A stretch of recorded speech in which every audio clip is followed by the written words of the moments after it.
সহিহ বুখারীর বর্ণনা, সালাসাতুন ফিল গার। বনি ইসরায়েলের জামানায় তিনজন লোক সফরে বেরিয়েছে, বানোয়াট ঘটনা না, এটা বুখারীর ঘটনা। সফরে বেরিয়েছে, মরুভূমির মাঝখানে প্রতিমধ্যে প্রচন্ড তুফান আর বৃষ্টি। বৃষ্টি থেকে বাঁচার জন্য এর একটা পাহাড়ের গুহার ভিতরে ঢুকেছে। হঠাৎ থান্ডার, বজ্রপাত, বিজলি, মুষলধারে বৃষ্টি। বৃষ্টির পানিতে পিচ্ছিল হয়ে উপর থেকে বিশাল প্রকাণ্ড একটা পাথরের খণ্ড এসে গুহার মুখের মধ্যে আটকে গিয়েছে। যেই গুহার মুখ দিয়ে তারা ঢুকেছে, ওইখানে বিশাল একটা পাথর গড়িয়ে এসে উপর থেকে পড়ল। অন্ধকার, ভিতরে কোনো আলো নাই, কোনো জনমানব নাই, বাঁচানোর কেউ নাই, কিচ্ছু দেখা যায় না, ঘুটঘুটে অন্ধকার। বাইরে থেকে আলো আর অক্সিজেন যে আসবে ওই সুযোগটাও নাই। তিনজন বুঝে গেল আমাদের মৃত্যু এখানেই হবে, আমাদের কঙ্কালগুলো শত শত বছর এখানে পড়ে থাকবে, কেউ উদ্ধারের জন্য আসবে না। ঠিক কিনা? বাঁচানোর কেউ নাই, অক্সিজেন যতটুকু আছে কিছুক্ষণ পরে এটাও শেষ হয়ে যাবে। তিনজনের একজন বলল আমাদের বাঁচানোর কেউ নাই, একজন ছাড়া তিনি কে? আমাদের তিনজনের জীবনের এমন কোন নেক আমল আছে কিনা যেটা দিয়ে আল্লাহর কাছে দোয়া করা যায়? কার জীবনে কি নেক আমল আছে যেই নেক আমলটা দুনিয়ার কোনো মানুষকে দেখানোর জন্য করা হয় নাই, শুধু করা হয়েছে কার জন্য? এরকম কোন নেক আমল থাকলে দোয়া করা শুরু করো, এছাড়া আমাদের বাঁচার কোনো উপায় নাই। একজন দোয়া করা শুরু করলো। হাদিসে লম্বা একটা হাদিস, আমি সরল বঙ্গানুবাদ শোনাচ্ছি। একজন দোয়া করা শুরু করলো। একজন বলতে শুরু করলো, আল্লাহুম্মা কানা লি আবাওয়ান শাইখান কাবীরান। ও আল্লাহ, আমার বৃদ্ধ বৃদ্ধা মা বাবা ছিল, আমি পেশায় ছিলাম রাখাল। প্রতিদিন রাখালগিরি করার পরে, ছাগলের দুধ দোহন করার পরে যখন বাসায় ফিরে আসতাম, সবার আগে আমি আমার আব্বা আম্মারে দুধ খাওয়াতাম। আব্বা আম্মাকে দুধ খাওয়ানোর পরে আমার সন্তানদের মুখে, আমার স্ত্রীদের মুখে আমি দুধ তুলে দিতাম। একদিন আমার আসতে দেরি হয়ে গেল, এসে দেখি আব্বা আম্মা ঘুমিয়ে গেছে। দুধের বাটি নিয়ে আমি আব্বা আম্মার মাথার সামনে দাঁড়িয়ে রইলাম। মনে মনে ভাবলাম, আব্বা আম্মা যখন ঘুম থেকে জাগবে, আব্বা আম্মারে আগে আমি দুধ খাওয়াবো, তারপরে ছেলে মেয়েরে খাওয়াবো, স্ত্রীদেরকে খাওয়াবো। দাঁড়িয়ে রইলাম। আমার ছেলে মেয়েরা এসে আমার কাছে বলল, আব্বা খাবার দাও। আমি দেই নাই। ক্ষুধার জ্বালায়, ক্ষুধার যন্ত্রণায় পাগল পড়া হয়ে আমার কলিজার টুকরা ছেলে মেয়েগুলো আমার পায়ের মধ্যে পড়ে কাঁদতে লাগলো, আব্বা একটু দুধ দাও, ক্ষুধা লেগেছে। ও আল্লাহ, আমি দেই নাই। ফজর পর্যন্ত দাঁড়িয়ে রইলাম। ফজরের সময় যখন আব্বা আম্মা ঘুম থেকে উঠলেন, সবার আগে আব্বা আম্মারে দুধ খাওয়ালাম, তারপরে ছেলে মেয়েদের মুখে তুলে দিলাম।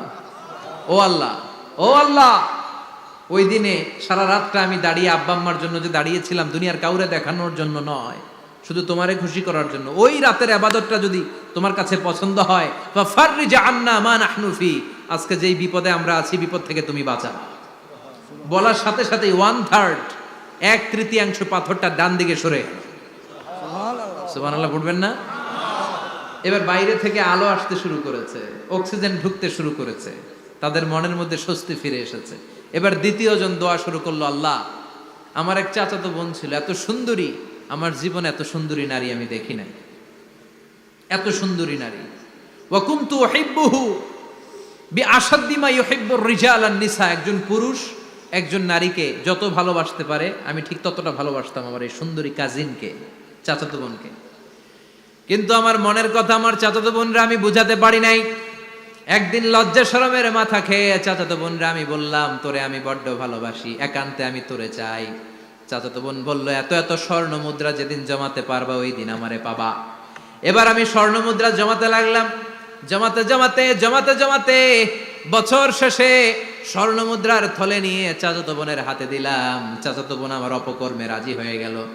গোপন একটা রুমের ভেতরে আমরা ঢুকলাম, দুইজনেই জামা কাপড় খুলে নেকেড হলাম। জিনা করব, পাপ কাজ করব, একেবারে ফাইনাল ডেস্টিনেশন আমরা চলে গেলাম।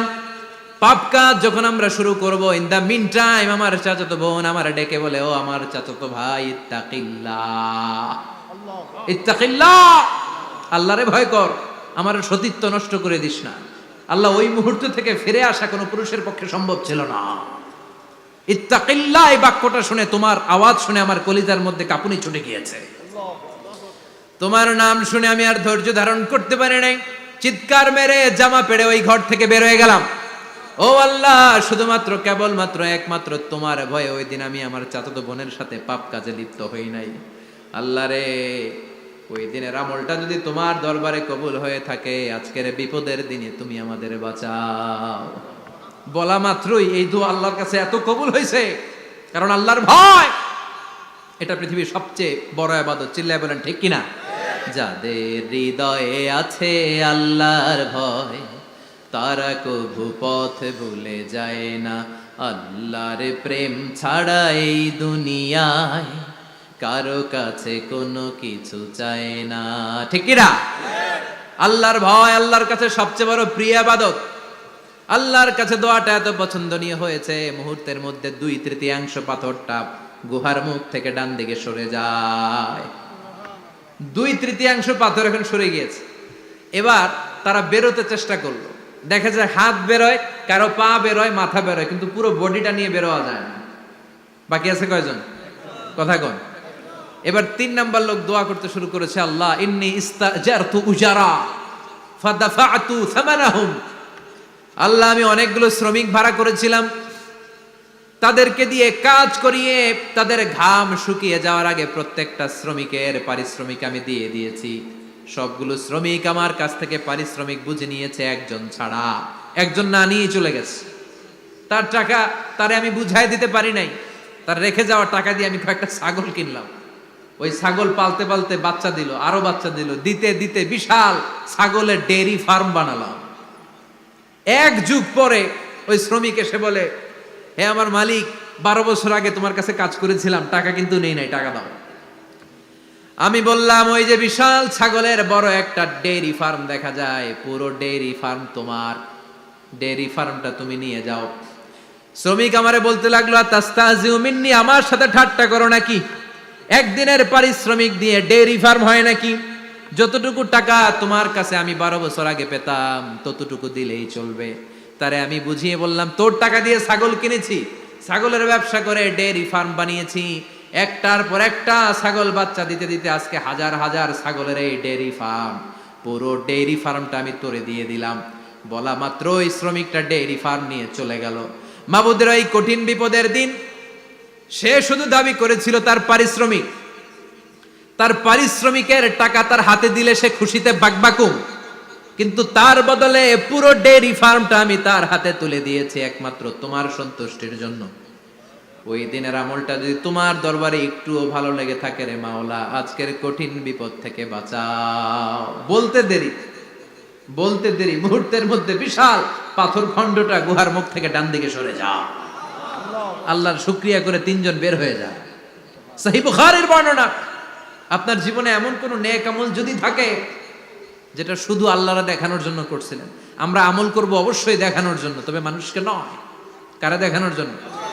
আমাদের সব দেখানো হবে একজনকে। চিল্লায় বলেন, তিনি কে? লা ইলাহা ইল্লাল্লাহ, আর একটা হচ্ছে আল্লাহু আকবার। এই 4টার চেয়ে শ্রেষ্ঠ জিকির আর নাই। কথা বলেন, এটা এই 4টার ভিতরে ইল্লাল্লাহ আছে? কথা বলেন। এজন্য জিকিরকে আমরা খণ্ডিত করব না। ঠিক যেমন যেমন সহিহ সুন্নাহ এসেছে তেমন তেমন জিকির করলে আপনার কলিজাটারে ঠান্ডা করে দিবে কে? ইল্লাল্লাহর ব্যাখ্যা থাকতে পারে। অনেকে ব্যাখ্যা করে যে এটার মধ্যে লা ইলাহা আছে, এটাকে গোপন রাখা হয়েছে, আমরা ইল্লাল্লাহ পড়ি না, ওটার দরকার নাই। বিশ্বনবী এবং সাহাবারা যেই পন্থায় জিকির করেছেন, যেই পন্থায় জিকির শিখিয়েছেন, ওইটার ভিতরে বরকত বেশি না কম? কথা বলেন, বেশি না কম? এজন্য বিশ্বনবী বললেন আল্লাহর কাছে প্রিয় কথা 4টা। একটা হলো সুবহানাল্লাহ, দ্বিতীয়টা হলো আলহামদুলিল্লাহ, তৃতীয়টা হলো লা ইলাহা ইল্লাল্লাহ, চতুর্থটা হলো আল্লাহু আকবার। সুবহানাল্লাহ, আমার সাথে সাথে আওয়াজ করে পড়েন, সুবহানাল্লাহ, আলহামদুলিল্লাহ, লা ইলাহা ইল্লাল্লাহ, আল্লাহু আকবার, সুবহানাল্লাহ, আলহামদুলিল্লাহ, লা ইলাহা ইল্লাল্লাহ। আওয়াজ করে পড়েন আল্লাহু আকবার। মনে থাকবে? জিকিরের ওয়াজ শেষ। এগুলোর চেয়ে শ্রেষ্ঠ জিকির নাই। সবচেয়ে শ্রেষ্ঠ জিকির লা ইলাহা ইল্লাল্লাহ, সবচেয়ে শ্রেষ্ঠ কালিমা আল্লাহর কাছে এই 4টা। একটু খেয়াল করে দেখেন, এই প্রতিটা জিকিরের মধ্যে আমার আল্লাহর নাম আছে না নাই? সুবহানাল্লাহ আছে না? আলহামদুলিল্লাহ, লা ইলাহা ইল্লাল্লাহ, আল্লাহু আকবার। আল্লাহ ছাড়া, আল্লাহর নাম থাকবে না, যেই শব্দের মধ্যে ওই সমস্ত নাম আর হুই হুই হুই হুই এগুলো দিয়ে কোনো জিকির করা যাবে। আবার আব্দুল্লাহ ইবনে আমর ইবনুল আস বর্ণনা করেন, বিশ্বনবী যখন জিকির গুলো করতেন, আমি বিশ্বনবীকে দেখেছি বিশ্বনবীর আঙ্গুলের কড়ায় জিকির গুনতেন। সুবহানাল্লাহ পড়েন। দেখতেছেন আমার হাত দেখা যায়, দেখা যায়, দেখা যায়। রাআইতুন নাবিয়্যা, আব্দুল্লাহ ইবনে আমর ইবনুল আসের বর্ণনা, রাআইতুন নাবিয়্যা ইয়াকিদু তাসবিহা বিয়ামিনিহি, আমি বিশ্বনবীকে ডান হাতের গিড়ার ভেতরে তাসবিহ গুনতে শুনেছি, তাসবিহ গুনতে দেখেছি। সুবহানাল্লাহ পড়েন। এখন আমরা লম্বা তাসবিহ ছড়া নেই না, এটা জায়েজ, কিন্তু শ্রেষ্ঠ হচ্ছে হাতের গিড়ায় গোনা। এই প্রতিটা গিড়া in the day of judgement আপনার পক্ষে সাক্ষী দিবে। মনে থাকবে? কিভাবে গুনবেন? বাঁ হাতে না ডান হাতে? ডান হাত উঁচু করেন সবাই, এইভাবে। নামাজ শেষ, আল্লাহু আকবার পড়ে 3 বার ইস্তেগফার পড়ে গোনা শুরু, এইভাবে সুবহানাল্লাহ।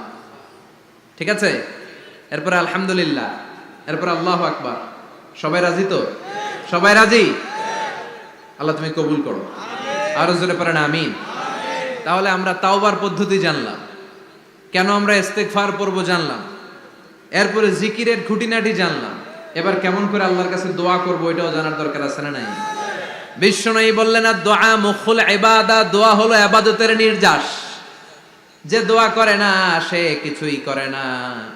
তিরমিজির আরেক বর্ণনায় বিশ্বনবী বললেন আর দোয়া হুয়াল ইবাদা, দোয়াটাই হলো ইবাদত, দোয়াটাই ইবাদত। ধরেন আমি দোয়া করা শুরু করলাম, এটাই ইবাদত। নামাজ যেমনি ইবাদত, জিকির যেমনি ইবাদত, হজ করা যেমনি ইবাদত, দোয়া করাটাও। এজন্য প্রতি নামাজের শুরুতে দোয়া আছে না নাই? সূরাতুল ফাতিহার আরেক নাম সূরাতুদ দোয়া, দোয়ার সূরা। আমরা প্রত্যেকবার সূরা ফাতিহা যখন পড়ি আমরা পড়ি ইহদিনাস সিরাতাল মুস্তাকিম। সবাই পড়েন ইহদিনাস সিরাতাল মুস্তাকিম। ও আল্লাহ আপনি আমাদেরকে সরল সঠিক পথ দেখান। পড়েন আমিন। ও আল্লাহ, show us the right path, show us the correct path, show us the middle path. আল্লাহ মধ্যম পন্থা দেখান, মাঝামাঝি রাস্তাটা দেখান, সিরাতুল মুস্তাকিম দেখান। আমাদেরকে রাস্তা দেখায় কে? কথা বলেন না। আমরা যদি পথ ভুলে যাই পথ দেখায় দেয় কে? আমি যদি কোনদিন পথে ভুলে যাই, হাত ছানি দিয়ে কাছে নিও, মমতার বন্ধনে আমায় বেঁধে সব ভুল ক্ষমা করে দিও। আমি যদি কোনদিন পথ ভুলে যাই, হাত ছানি দিয়ে কাছে নিও, মমতার বন্ধনে আমায় বেঁধে সব ভুল ক্ষমা করে দিও। আমি যদি কোনদিন পথ ভুলে যাই, পড়েন, হাত ছানি দিয়ে কাছে নিও, মমতার বন্ধনে আমায় ডেকে সব ভুল ক্ষমা করে দিও। চিল্লায় পড়েন আমিন। আর জোরে আমিন। এজন্য বিশ্বনবী বললেন যে দোয়া বাদ দিল তার সব বাদ। কারণ দোয়া দিয়ে নামাজ শুরু, দোয়া দিয়ে সব শুরু, দোয়াটাই হলো ইবাদত। চিল্লায় বলেন ঠিক কিনা? আর দোয়া ও সিলাহুল মুমিন, দোয়া হচ্ছে মুমিনের উইপেন, অস্ত্র, মুমিনের বড় অস্ত্র। যেখানে সবকিছুর দৌরাত্ম্য শেষ ওইখানে দোয়ার দৌরাত্ম্য শুরু। যেখানে সবকিছুর কারিশমা শেষ ওখান থেকে দোয়ার কারিশমা শুরু। এরকম অনেক ক্যান্সারের মতো দুরারোগ্য ব্যাধিতে আক্রান্ত, ডক্টর ফাইনালাইজ করে দিয়েছে বাঁচবে না, 2 মাস বাঁচবে। কয় মাস? কথা বলেন। মাত্র 2 মাস সে বাঁচবে। তারপরেও দেখা গেছে লোকটা 7 বছর বেঁচে ছিল। আছে না নাই? দোয়া, the power of দোয়া। Everything is pre-written, but by supplication is it's rewritten. সবকিছুই আগে লেখা থাকে। মহাবিশ্ব সৃষ্টির 50,000 বছর আগে আমাদের ভাগ্যে কি ঘটবে সব লিখে রেখেছে কে? সব অপরিবর্তনীয়। কিন্তু এই তাকদিরেরও কিছু জিনিস আল্লাহ চেঞ্জ করে দেয় দোয়ার বরকতে। এজন্য দোয়া করার দরকার আছে না নাই? মায়ের কাছে দোয়া চাবেন, মায়ের দোয়া আল্লাহ ফেরায় না। মজলুম ব্যক্তির দোয়া আল্লাহ ফেরায় না। মুসাফিরের দোয়া আল্লাহ ফেরায় না। যিনি রোজা রেখে দোয়া করেছেন তার দোয়া আল্লাহ ফেরায় না। এজন্য বেশি বেশি আল্লাহর কাছে দোয়া করতে রাজি আছেন তো? কিন্তু দোয়াটা হইতে হবে সিনসিয়ার, একনিষ্ঠ দোয়া। অনেকে দেখবেন দোয়াও করে ওদিকেও তাকায় আছে, জুমার নামাজে প্রায় হয় বিশাল দোয়াও করতেছে, আবার এদিকে আছে না নাই? আবার দোয়াও করে মোবাইলও টিপে, কথা কন। আবার আমরা আলোচনা শেষে দোয়াও করি, পোলা পাইন সেলফিও তোলে, আছে না নাই? সিনসিয়ারিটি নাই। আপনার কি পরিমাণে সিনসিয়ারিটি আছে এটার উপর ডিপেন্ড করবে আপনার দোয়া কবুল হবে কি হবে না। একজন দোয়া করলে মুহূর্তে কবুল, চোখ বন্ধ করলে আল্লাহর আরশে চলে যায়, মদিনার সাথে ওর কানেক্টিভিটি বেড়ে যায়, আল্লাহর সাথে কানেক্টিভিটি বেড়ে যায়, সে ফিল করে সে আল্লাহর সাথে কানেক্ট হয়ে গিয়েছে। আর আরেকজন দোয়ার মধ্যে খুঁজা কিছু পায় না, আছে না নাই? তো দুই দোয়ায় পার্থক্য আছে না, কথা কন।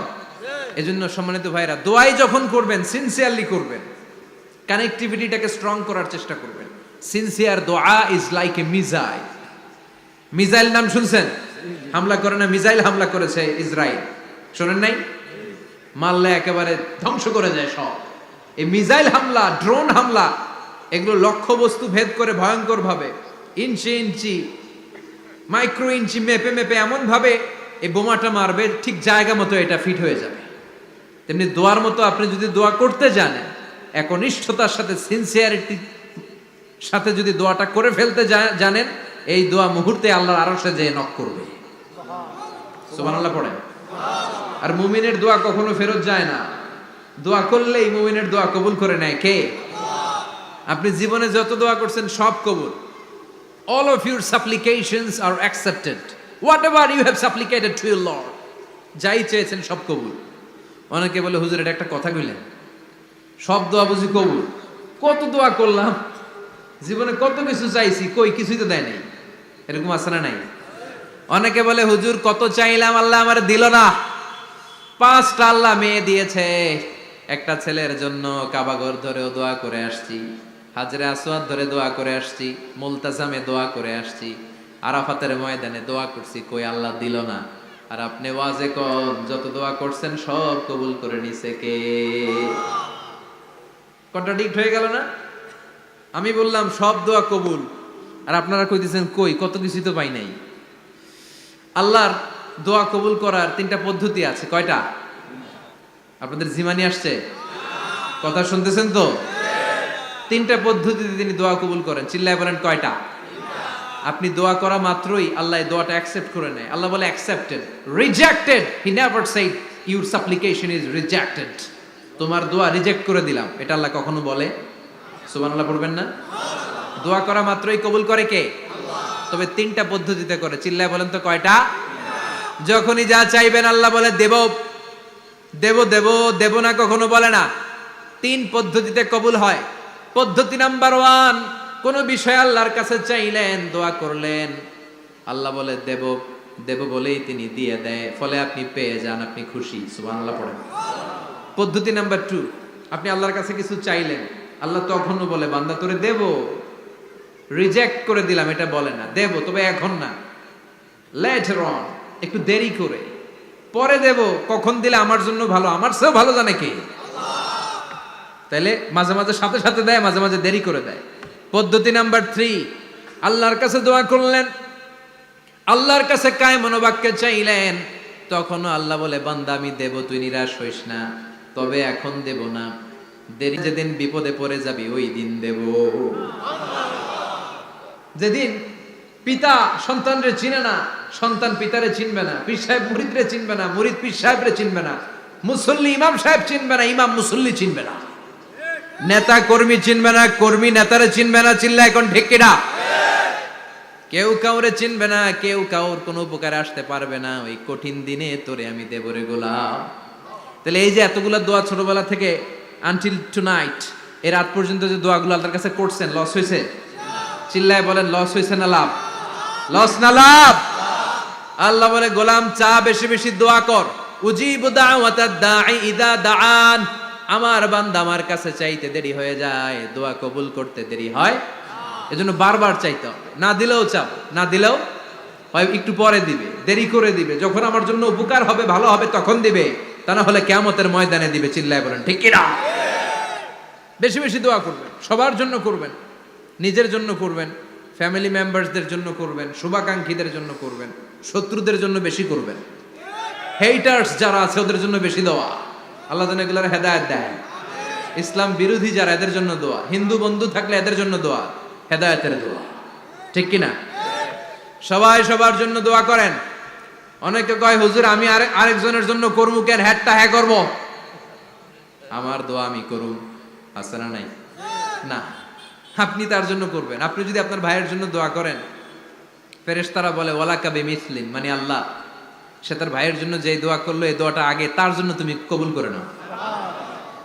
আপনি যদি দোয়া করেন আল্লাহ আমার ভাই অসুস্থ, তুমি তারে সুস্থ করে দাও, ফেরেশতারা বলে আল্লাহ যেই লোকটা দোয়া করলো তার মধ্যে যদি কোনো রোগ থাকে আগে তারে সুস্থ করে দাও, পরে বাইরে। ফেরেশতাদের দোয়া কবুল করে নেয় কে? আপনার দোয়া কবুল হইতেও পারে নাও হইতে পারে, কিন্তু ফেরেশতারা আল্লাহর কাছে দোয়া করলে এটা কবুল হবে না?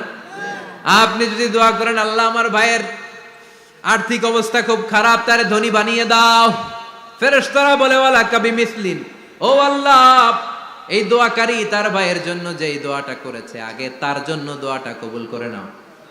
সুবহানাল্লাহ পড়ো। এজন্য বেশি বেশি দোয়া করতে রাজি আছেন? বারবার চাইবেন, সকালে বিকালে দুপুরে রাতে শীতকালে গ্রীষ্মকালে সব সময় আমরা দোয়া করব কার কাছে? আল্লাহর কাছে। বারবার চাইলে আল্লাহ খুশি হয়ে যায়, বারবার না চাইলে আল্লাহ রেগে যায়। দুনিয়ার সিস্টেমের একেবারে বিপরীত। আমি যদি এই ভাইয়ের কাছে কোন একটা বিষয় নিয়ে আজকে যাই, ভাই আমারে 1000 টাকা দেন, বিপদে পড়ছি, দিল 1000 টাকা, নেন বিপদ সারেন, উদ্ধার হন। এক সপ্তাহ পরে আবার ভাইজান বড় বিপদে আছে, 1000 টাকা। তারপরে উনি লজ্জায় পড়ে দিবে, আসছে যখন দেই। পরের সপ্তাহে আবার মিয়া সাহেব 1000 টাকা। ওই দিন বলবে ভাই 1000 নাই, 500 নিয়ে যান। কথা কন। এর পরের মাসে যদি বলি ভাই বিপদে পড়ছি, দিবে নাকি? লাঠির বাড়ি আছে না নাই? প্রতি সপ্তাহে সপ্তাহে তোমার বিপদ। কথা কন। তার মানে এই দুনিয়ার সিস্টেম হচ্ছে একটা বিষয় নিয়ে বারবার কারো কাছে যাওয়া যায় না, চাওয়া যায় না, শরম লাগে। কথা কন। কিন্তু আল্লাহর সিস্টেমটা একেবারে উল্টো। আল্লাহর কাছে বারবার না চাইলে তিনি রেগে যায়। তিরমিজির বর্ণনা, ইন্নাহু মান লাম ইয়াসআলিল্লাহ ইয়াগদাব আলাই, যে ব্যক্তি কোনো বিষয় নিয়ে বারবার আল্লাহর বিরক্ত করে না তার উপর আল্লাহ রেগে যায়। আর বারবার চাইতে যে লোকটা আল্লাহরে বিরক্ত করতে চায় তার উপর আল্লাহ খুশি হয়ে যায়। এজন্য চাবেন আল্লাহর কাছে আজকে থেকে, চাবেন দোয়া করলে যে কবুল হয় বিশ্বাস হয় মুসলমান। নেক আমলের ওসিলা দিয়ে দোয়া কবুল হয়। আপনার জীবনে যদি কোনো নেক আমল থেকে থাকে, যে নেক আমলগুলো আপনি আল্লাহর সন্তুষ্টির জন্য করেছেন, আমি আজকের মাহফিল আল্লাহর নামে একটা কসম কেটে বলে যাই, ওয়াল্লাহি আল্লাহর কসম করে আমি আপনাদের বলছি, আপনার জীবনের এমন কোনো নেক আমল যদি থাকে যে আমলটা শুধুমাত্র কেবলমাত্র আপনি আল্লাহকে খুশি করার জন্য করেছিলেন, ওই নেক আমলের ওসিলা দিয়ে দোয়া করতে দেরি হবে, দোয়া কবুল হতে দেরি হবে। বিশ্বাস হয়? সন্দেহ লাগছে মনে হয়। বিশ্বাস হয় সবার? নেক আমলের ওসিলা, ওই নেক আমলটা শুধুই হয়েছে কার জন্য? চোখের পানি ছাড়ছিলেন এক রাতে আল্লাহর ভয়ে, কাউরে দেখানোর জন্য না। ওই নেক আমল। রাত্রিবেলা হেঁটে যাচ্ছিলেন মসজিদের পাশ দিয়ে, দেখলেন দান বাক্স লেখা, কেউ নাই। কচকচে 500 টাকার নোট বের করে ঢুকাই দিছিলেন। এটা হচ্ছে শুধু আল্লাহরে দেখানোর জন্য নেক আমল। ঠিক কিনা? আল্লাকা সিররুন ইনদাল্লাহ বাইনাকা আনতা ওয়া বাইনাল্লাহ, আল্লাকা সাদাকাতুন তাখফা লা ইয়ালামুহা ইল্লাল্লাহ, আল্লাকা সিররুন ইনদাল্লাহ বাইনাকা আনতা ওয়া বাইনাল্লাহ, আল্লাকা সাদাকাতুন তাখফা লা ইয়ালামুহা ইল্লাল্লাহ। সুবহানাল্লাহ পড়েন। আল্লাকা সিররুন ইনদাল্লাহ, তোমার আর তোমার রবের মাঝে গোপন কিছু আছে কি যেটা আল্লাহ ছাড়া কেউ জানে না? তোমার কি কোনো গোপন দান আছে কি যেটা আল্লাহ ছাড়া কেউ দেখেনি? সুবহানাল্লাহ পড়েন। এমন কোন আমল যে আমলটা আপনি করেছিলেন শুধু আল্লাহর খুশির জন্য, ওই আমলের ওসিলা দিয়ে দোয়া করলে কবুল করবে কে? বিশ্বাস হয়?